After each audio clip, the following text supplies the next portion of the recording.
안녕하세요. 동국대학교 안영찬 교수입니다. 동국대학교 120주년 기념 120시간 특강에 오신 여러분 모두 환영합니다. 본격적인 강의에 앞서 간단한 안내 말씀 드리겠습니다. 먼저 본 강의는 매주 금요일 저녁 7시부터 10시까지 진행되는 오프라인 특강의 맛보기 버전의 영상 강의입니다.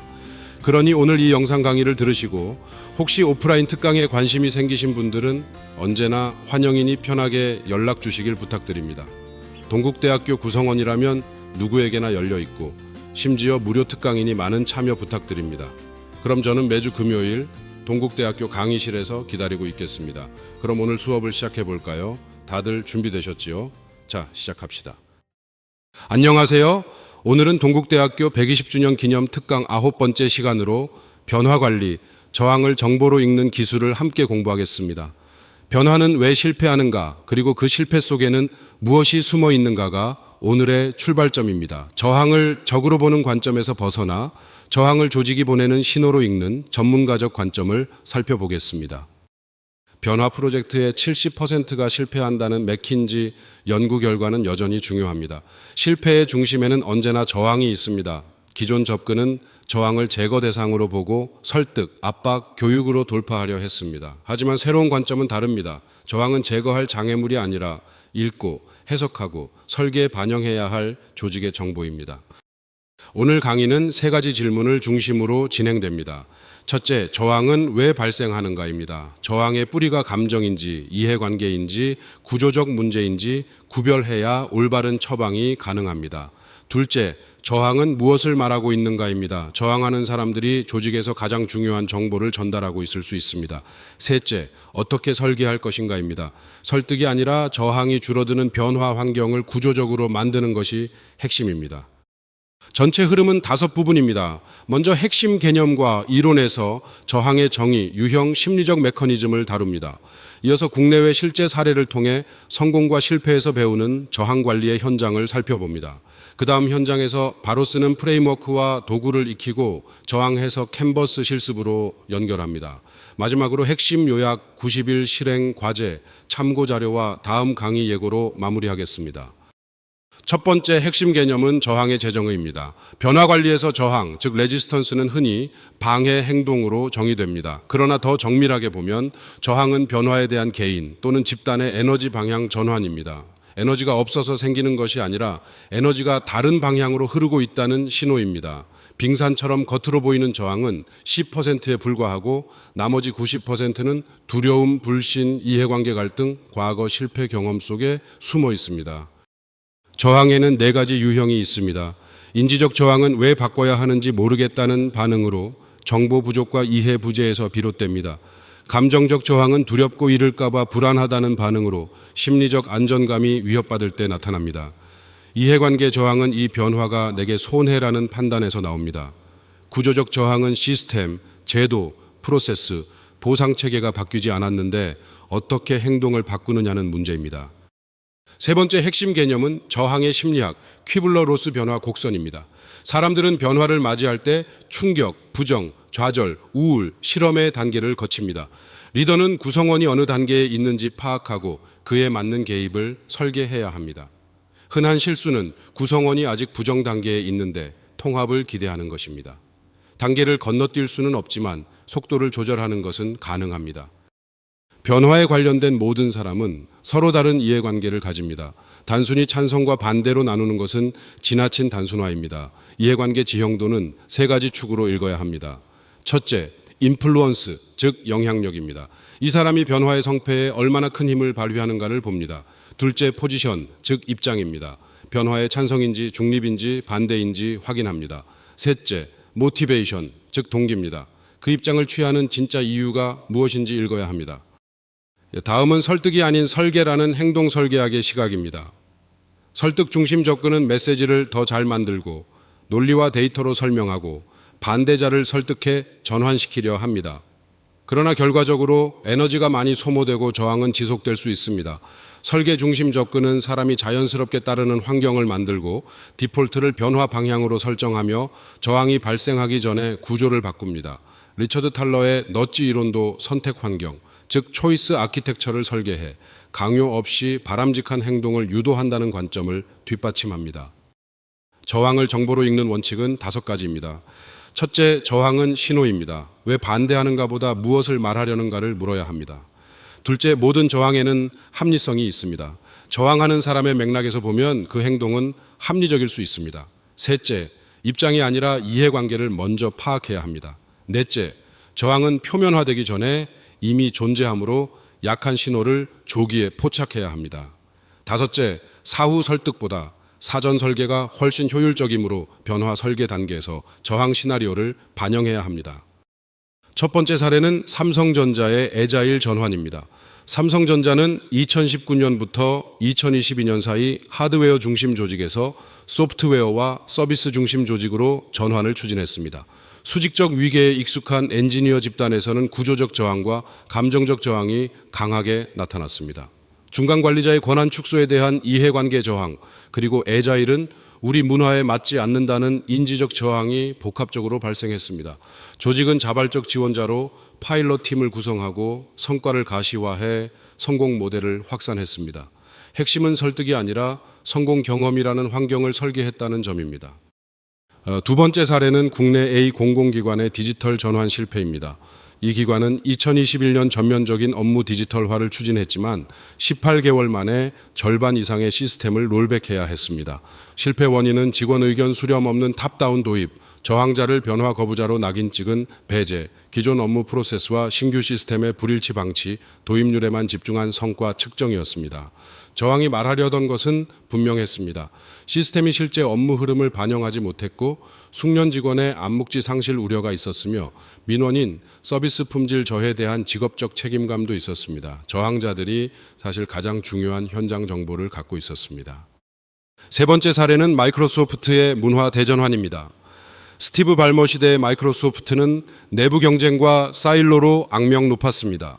사티아 나델라는 2014년 취임 직후 그로스 마인드셋 문화로의 전환을 선언했습니다. 가장 강한 저항은 예상과 달리 최고 성과자 그룹에서 나왔습니다. 기존 성과 평가 시스템인 스택 랭킹이 협업보다 경쟁을 보상했기 때문입니다.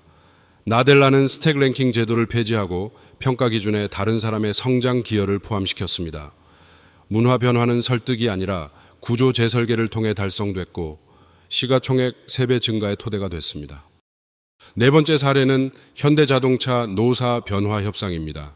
전동화 전환 과정에서 생산직 노동조합은 강력한 이해관계 저항을 표출했습니다. 전기차는 내연기관 대비 부품 수가 40% 적어 생산직 일자리 감소가 불가피했기 때문입니다. 첫 단계는 저항 해석이었습니다. 노조의 저항을 변화 반대가 아니라 고용 안정 보장 요구로 읽었습니다. 둘째, 일자리 총량 보장, 재교육 프로그램, 전기차 부품 생산 내재화를 패키지로 제안했습니다. 셋째, 노조를 전환 계획 수립 파트너로 초대해 저항 주체를 변화, 설계 공동체로 전환했습니다. 다섯 번째 사례는 영국 국민건강서비스 NHS의 병원 통폐합입니다. 영국 NHS는 2015년 비효율 해소를 위해 지방병원 통폐합을 추진했습니다. 실패한 지역은 결정 후 주민공청회를 열어 사후 통보했고 의료 전문가의 저항을 기득권 방어로 해석했으며 지역 신뢰 기반 없이 추진했습니다. 반면 맨체스터는 결정 전 18개월 공동진단 프로세스를 운영하고 지역 의사와 주민을 설계 파트너로 참여시켰습니다. 핵심 교훈은 저항은 참여 배제에서 발생하고 참여 설계로 해소된다는 점입니다. 타이밍이 전략입니다. 사례들을 종합하면 성공과 실패의 패턴이 분명하게 갈립니다. 실패 패턴은 저항을 장애물로 보고 제거하려 하며 이해관계자를 찬반으로 이분화하고 결정 후 통보와 설득에 집중합니다. 개입 방식도 커뮤니케이션 강화에 머무르는 경우가 많습니다. 반대로 성공 패턴은 저항을 정보로 인식하고 해독한 뒤 설계에 반영합니다. 이해관계 지형도를 작성하고 설계 단계부터 공동 참여를 만들며 구조와 보상체계를 재설계합니다. 그 결과 저항은 통합되고 지속 가능한 변화가 실현됩니다. 이제 실전 프레임워크로 넘어가겠습니다. 첫 번째 도구는 이해관계자 저항 매핑 E 곱하기 E 그리드입니다. 영향력과 저항 강도를 두 축으로 이해관계자를 배치합니다.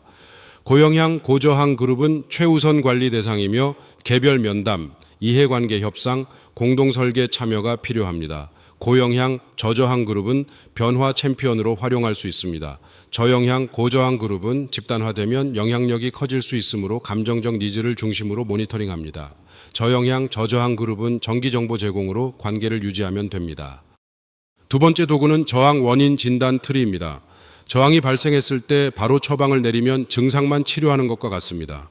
먼저 이 저항이 정보 부족과 오해에서 온 인지적 저항인지, 위협감과 불안에서 온 감정적 저항인지, 이익 충돌에서 온 이해관계 저항인지 구별해야 합니다. 같은 저항처럼 보여도 원인에 따라 개입은 달라집니다. 정보의 문제라면 명확한 설명이 필요하고, 감정의 문제라면 안정감과 공감이 필요하며, 이해관계의 문제라면 조정과 재설계가 필요합니다.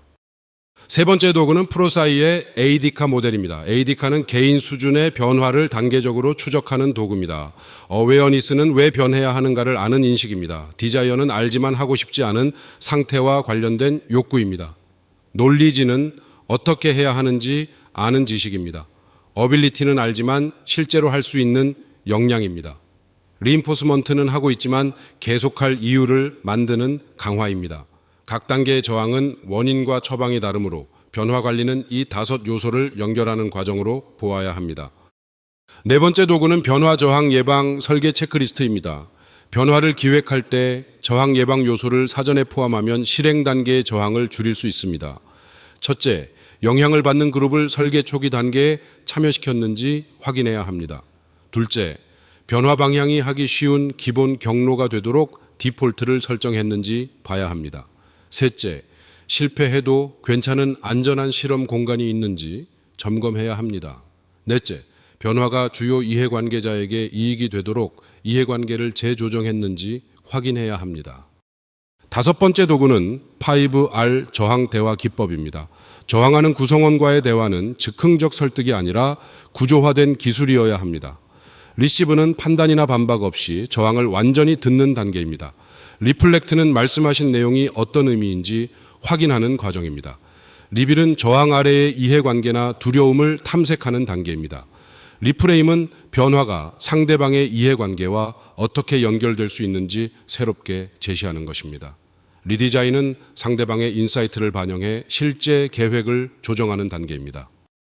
여섯 번째 도구는 저항 강도 모니터링 시스템입니다. 변화 추진 중 저항은 계속 변합니다. 그래서 주 1회 팀 저항 온도를 측정해야 합니다. 5점 척도간이 설문이나 1:1 면담을 통해 팀 내 저항 수준을 정기적으로 파악합니다.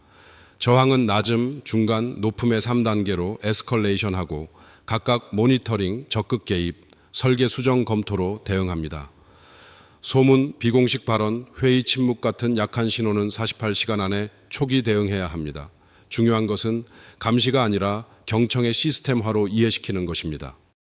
이제 저항 해석 캔버스로 들어갑니다. 저항 해석 캔버스는 현재 또는 예상되는 변화, 저항 상황을 체계적으로 분석하고 개입 전략을 설계하기 위한 워크시트입니다. 전체는 5단계로 구성됩니다.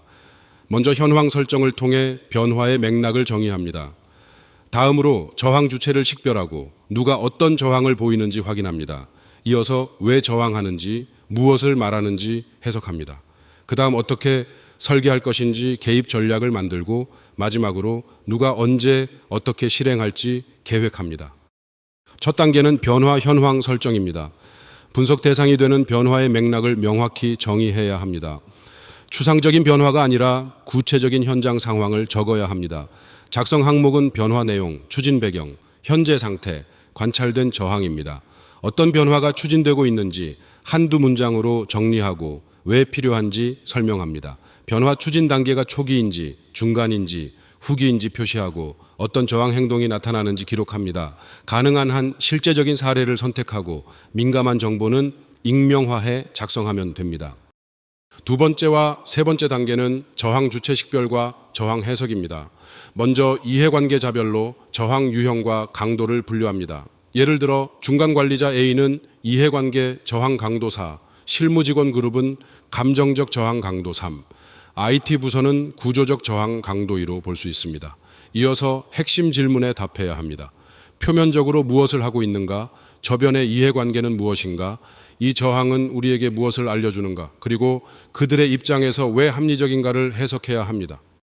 네 번째 단계는 개입 전략 설계입니다. 저항 해석 결과를 바탕으로 각 유형에 맞는 설계 기반 개입을 수립합니다.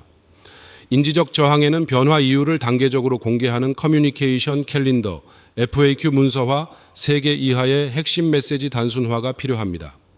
감정적 저항에는 심리적 안전 공간, 변화 전후 개인 역할 명확화, 소규모 파일럿을 통한 성공 경험 축적이 필요합니다. 이해관계 저항에는 윈윈 재설계, 보상 구조 조정, 저항 주체의 이해관계를 충족할 구체적 방안이 필요합니다. 다섯 번째 단계는 실행 계획 수립과 팀별 공유입니다. 개입 전략을 실행 가능한 행동 계획으로 전환해야 합니다. 이번 주에는 고영향, 고저항 이해관계자와 1대1 미팅 일정을 잡고 저항 현황을 팀 내 공식 어젠다로 설정합니다. 이 주에서 4주 안에는 이해관계자 참여 워크숍을 설계하고 실행하며 파일럿 그룹을 선정해 초기 성공 사례를 만듭니다. 1개월에서 3개월 안에는 보상, 프로세스, 시스템 같은 구조적 재설계를 실행하고 저항 모니터링 루틴을 수립합니다. 3개월 후에는 저항 강도 변화와 변화 수용도를 다시 평가하고 캔버스를 업데이트합니다.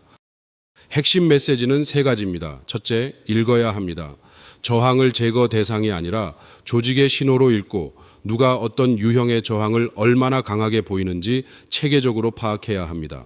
둘째, 해석해야 합니다. 저항 이면의 이해관계와 두려움을 파악하고 이 저항이 우리에게 무엇을 알려주는지 물어야 합니다. 셋째, 설계해야 합니다. 설득이 아니라 저항이 자연스럽게 줄어드는 구조와 환경을 만들고 이해관계자를 설계 파트너로 초대해야 합니다. 70%의 변화 실패율, 90%의 수면 아래 저항, 그리고 사전 설계의 10배 효율성을 기억해야 합니다. 90일 실행 과제는 오늘 배운 내용을 현장 역량으로 바꾸기 위한 로드맵입니다. D+7, 즉 1주 안에는 현재 진행 중인 변화 프로젝트 하나를 선정하고 저항 해석 캔버스 초안을 작성하며 이해관계자 2 곱하기 이 매핑을 완료합니다. D+30, 즉 1개월 안에는 고영향, 고저항, 이해관계자 전원과 5R 접근법 기반 대화를 완료하고 개입 전략을 팀 내 공유와 승인으로 연결합니다.